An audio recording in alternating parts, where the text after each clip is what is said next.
নমস্কাৰ আপোনালোক সকলোকে পুনৰবাৰ আপোন চৰ্চৰ অন্য এটা ভিডিঅ'লৈ স্বাগতম জনাইছো। এটা বিৰাট ভাল খবৰ ওলাইছে। সকলোৱে লাভ কৰিব 2000 টকাকৈ 19 নৱেম্বৰ তাৰিখৰ দিনাখন। আজি হৈছে 17 নৱেম্বৰ। তো 19 নৱেম্বৰত 2000 টকাকৈ সকলো লোকেই লাভ কৰিব। আপুনিও লাভ কৰিবনে নকৰিব বা যদি আপোনালোকে লাভ কৰা নাই কেনেকৈ লাভ কৰিব সেই সম্পৰ্কে আজিৰ এই ভিডিঅ'টোত মই আপোনালোকক এটো যে ডিটেইলছত জনাম। তো ভিডিওটো প্ৰথমৰ পৰা শেষলৈকে চাই থাকিব। মই শ্ৰীপাঞ্জল গগৈ, আপোনালোকে চাই আছে আপোন চৰ্চ। আহক আৰম্ভ কৰো আজিৰ ভিডিও। ফ্ৰীকৈ যদি কিবা এটা বস্তু পোৱা যায় তেনেহলে কাকনো নালাগে কওকচোন বাৰু। হেয়া অৰুণোদয় আঁচনিৰ পইচাই হওক বা হেয়া মহিলা উদ্যমিতা আঁচনিয়ে হওক বা হেয়া নিযুত মইনা আঁচনিয়ে হওক, যিয়েই নহওক কিয় যদি ফ্ৰীকৈ কিবা এটা বস্তু পোৱা যায় প্ৰত্যেকটো বস্তুৱে আমাক দৰকাৰ আছে। আপোনাকো দৰকাৰ আছে, মোকো দৰকাৰ আছে, সকলোকেই দৰকাৰ আছে। কংগ্ৰেছৰ সাপোৰ্টাৰে হওক বা বিজেপি সাপোৰ্টাৰে হওক বা ৰাইজৰ দলৰ সাপোৰ্টাৰে নহওক কিয়, চৰকাৰৰ ফালৰ পৰা যদি ফ্ৰীকৈ কিবা এটা দিয়ে মুঠৰ ওপৰত সকলোকে সেই ফ্ৰী বস্তুটো দৰকাৰ আছে আৰু এইটো এটা আমাৰ অধিকাৰ।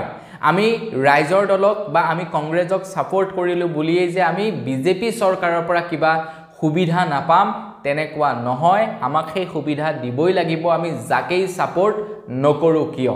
তো বন্ধু বান্ধৱীসকল, আমাৰ অসম চৰকাৰেও ঠিক তেনেকৈ বৰ্তমান আঁচনিসমূহ বিতৰণ কৰে। তুমি কংগ্ৰেছী বুলি আমাক মানে আঁচনিৰ সুবিধা নিদিয়াকৈ নাথাকে, তুমি ৰাইজৰ দল বুলি আঁচনিৰ সুবিধা নিদিয়াকৈ নাথাকে, কিয়নো চৰকাৰে পইচাসমূহ পকেটৰ পৰা নিদিয়ে, আমাৰ টেক্সৰ পইচাৰে আমাক সেই পইচাবিলাক আঁচনি ৰূপেৰে উভতাই দিয়ে। হয়নে নহয় আপোনালোকে নিশ্চয় কমেন্ট সেকশনত জনাব। তো এটা খবৰটো ওলাই পৰিছে 19 নৱেম্বৰ তাৰিখৰ দিনাখন 2000 টকাকৈ বেংকৰ একাউণ্টত ভৰাই দিয়া হ'ব আমাৰ ভাৰতবৰ্ষৰ খেতিয়কসকলক। মানে PM কিষাণ আঁচনিৰ 2000 টকাটো 19 নৱেম্বৰ তাৰিখৰ দিনাখন বেংকৰ একাউণ্টত ক্ৰেডিট কৰাই দিব বুলি জনাইছে।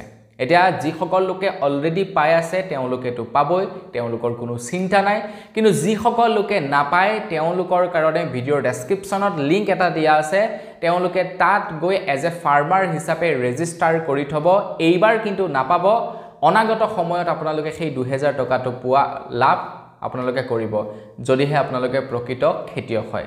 তাৰ কাৰণে কেইটামান আপোনালোকক বস্তুৰ প্ৰয়োজন হ'ব, সেই বস্তু কেইটা আপোনালোকে আপলোড কৰিব লাগিব।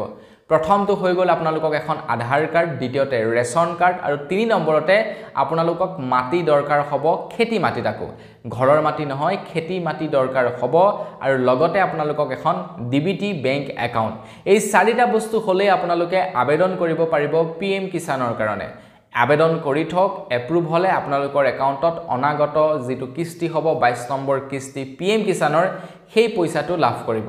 কিন্তু 19 তাৰিখৰ দিনাখন 21 নম্বৰ কিস্তিটো কৃষকসকলে লাভ কৰিব যিসকলে অলৰেডি এপ্লাই কৰি থৈছে।